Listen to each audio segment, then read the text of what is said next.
নমস্কার বন্ধুরা, welcome to my channel, যেখানে ভূতের ভয় নিয়ে চলে এসে তোমাদের জন্য আর একটা নতুন রিয়েল হরর স্টোরি। তোমাদের স্টোরিগুলো পছন্দ হয়ে থাকলে আমাদের চ্যানেলটা সাবস্ক্রাইব করো, পাশে থাকা বেল আইকনটি বাজিয়ে দিও আমাদের ভিডিও নোটিফিকেশন সবার আগে পাওয়ার জন্য। আর অবশ্যই করে লাইক করো, কমেন্ট করে জানিয়ে তোমাদের স্টোরিগুলো কেমন লাগছে। তোমাদের পছন্দ হয়ে থাকলে নিজের বন্ধুদের মাঝখানে অনেক অনেক করে শেয়ার করো। তোমাদের সাথেও যদি কোনো রিয়েল হরর এক্সপিরিয়েন্স হয়ে থাকে তো সেটা আমাদের সাথে শেয়ার করতে পারো। ইনস্টাগ্রামের লিঙ্ক নিচে ডিসক্রিপশনে দেওয়া আছে, সেখানে এসে আমাদের সাথে কথা বলতে পারো, নিজেদের স্টোরি জানাতে পারো, আমরা তার উপরেও ভিডিও আনবো। আর প্লিজ বন্ধুরা, ইনস্টাগ্রামের লিঙ্ক নিচে দেওয়া আছে, প্লিজ ইনস্টাগ্রামের পেজটা ফলো করে নিও। তাহলে চলো আজকের গল্প শুরু করা যাক। রাত 3:05 শান্তিপুর লোকাল। নিশীথ রাতে ট্রেন স্টেশনগুলোতে একটা অদ্ভুত শান্তি বিরাজ করে। লোকাল ট্রেনগুলো খুব কমই চলাচল করে, আর সেই সময় এক রহস্যময় গল্পের জন্ম হয় শান্তিপুর লোকাল ট্রেনে। এই গল্পটা এমনই এক রাতে। ঘড়ির কাঁটা ঠিক রাত 3:05 শান্তিপুর লোকাল ট্রেন স্টেশন থেকে ধীরে ধীরে ছেড়ে যায়। অল্প কিছু যাত্রী নিয়ে ট্রেনটি অন্ধকারের মধ্যে হারিয়ে যায়। কিন্তু সেই রাতে কিছুটা ভিন্ন কিছু ঘটতে থাকে।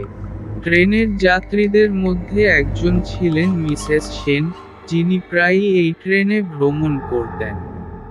মিসেস সেন লক্ষ্য করলেন যে তার সামনের সিটে একজন বয়স্ক মানুষ বসে আছেন, যার চেহারা বেশ অদ্ভুত।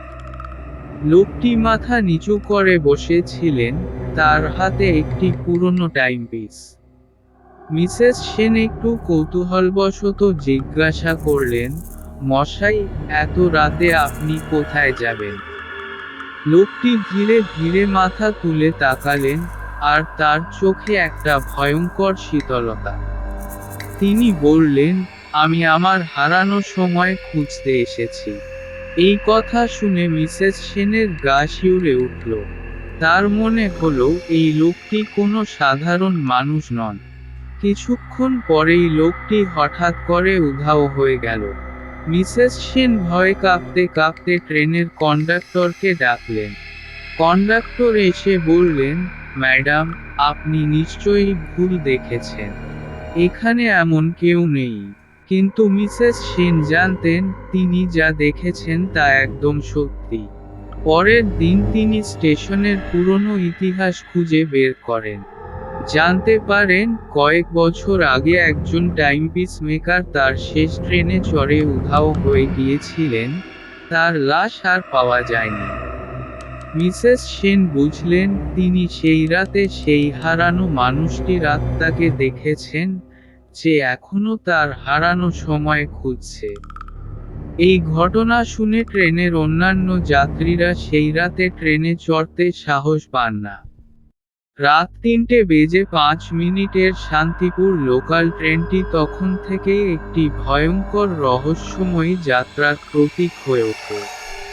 মিসেস সেনের অভিজ্ঞতার পর থেকে রাত 3:05 শান্তিপুর লোকাল ট্রেনটি নিয়ে গুজব ছড়াতে শুরু করে।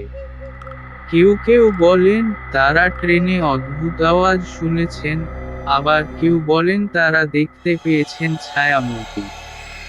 এক রাতে রোহিত নামে এক যুবক সাহস করে সেই ট্রেনে চড়লেন।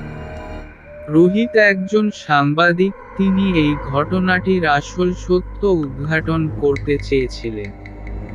রাতের নির্দিষ্ট সময়ে তিনি ট্রেনে উঠলেন, আর পুরো ট্রেন খালি দেখে কিছুটা অবাক হলেন। ট্রেন ছাড়ল ঠিক রাত 3:05 রোহিত তার ক্যামেরা নিয়ে সবকিছু রেকর্ড করতে শুরু করলেন। কিছুক্ষণ পরেই তিনি দেখতে পেলেন একটি ছায়ামূর্তি, যা দ্রুত তার পাশ দিয়ে চলে গেল। রোহিত সাহস হারালেন না, তিনি ছায়ামূর্তির দিকে এগিয়ে গেলেন। হঠাৎ করেই ট্রেনটি থেমে গেল। রোহিত জানালার বাইরে তাকিয়ে দেখলেন, পুরো ট্রেন যেন একটি ভিন্ন জগতে পৌঁছে গেছে। চারপাশে কুয়াশা আর অন্ধকারে ঢাকা। ট্রেনের দরজা খুলে গেল, রোহিত ধীরে ধীরে নামলেন। সেই জায়গায় তিনি দেখতে পেলেন এক বৃদ্ধ মানুষ একটি পুরনো টাইমপিস নিয়ে বসে আছেন। রোহিত কাছে যেতেই লোকটি তাকালেন এবং বললেন, তুমি কেন এখানে এসেছো? রোহিত বললেন, আমি সত্য জানতে চাই। আপনার রহস্য কি? লোকটি দীর্ঘশ্বাস ফেললেন এবং বললেন, আমি একজন টাইমপিস মেকার ছিলাম। এক রাতে আমি আমার টাইমপিস মেরামত করতে করতে ঘুমিয়ে পড়ি, আর সেই সময় আমার প্রাণ চলে যায়। আমার আত্মা এখনো এই ট্রেনের মধ্যে আটকে আছে, কারণ আমি আমার শেষ কাজ শেষ করতে পারিনি। রোহিত বুঝতে পারলেন, লোকটির আত্মা এখনো মুক্তি পায়নি। তিনি বললেন, আমি কি কিছু করতে পারি আপনাকে সাহায্য করতে? লোকটি বললেন, হ্যাঁ, আমার টাইমপিসটি মেরামত করে দাও, আমি মুক্তি পেতে চাই। রোহিত লোকটির কাছ থেকে টাইমপিসটি নিলেন এবং তার সব জ্ঞান দিয়ে মেরামত করতে শুরু করলেন। কিছুক্ষণ পরেই টাইমপিসটি ঠিক হয়ে গেল। লোকটির মুখে হাসি ফুটে উঠল এবং ধীরে ধীরে তিনি কুয়াশার মধ্যে মিলিয়ে গেলেন। রোহিত ট্রেনে ফিরে এলেন এবং দেখলেন ট্রেনটি ধীরে ধীরে চলতে শুরু করেছে। যখন ট্রেনটি আবার স্টেশনে পৌঁছল, তখন সকাল হয়ে গেছে। রোহিত তার ক্যামেরায় সবকিছু রেকর্ড করেছিলেন, কিন্তু সেই রহস্যময় দৃশ্যগুলো ক্যামেরায় নেই। রোহিত বুঝতে পারলেন, এটি ছিল এক ভিন্ন জগতের অভিজ্ঞতা।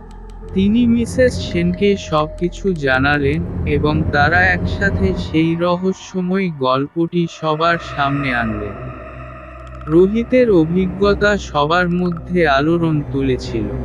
গল্পটি যখন মিডিয়ায় প্রকাশ পেল, অনেকেই সেই ট্রেনে ভ্রমণের সাহস করলেন, কিন্তু অদ্ভুত ঘটনা আর ঘটেনি। লোকজন ভাবতে শুরু করল, হয়তো সেই বৃদ্ধ টাইমপিস মেকার সত্যিই মুক্তি পেয়েছেন। কিন্তু কিছুদিন পরেই শান্তিপুর লোকাল ট্রেনে আবারও অদ্ভুত ঘটনা ঘটতে শুরু করল। এক রাতে, যখন ট্রেনটি নির্ধারিত সময়ে স্টেশন ছেড়ে যাচ্ছিল, ট্রেনের চালক হঠাৎ করেই সামনে একটি ছায়ামূর্তি দেখতে পেলেন। ভয়ে তিনি ট্রেনটি থামালেন এবং যাত্রীদের জানালেন। সবাই মিলে অনুসন্ধান করলেন, কিন্তু কিছুই পাওয়া গেল না। এরপরের দিনগুলোতে বিভিন্ন যাত্রীরা জানান, তারা ট্রেনের ভিতরে বিভিন্ন অদ্ভুত আওয়াজ শুনতে পান।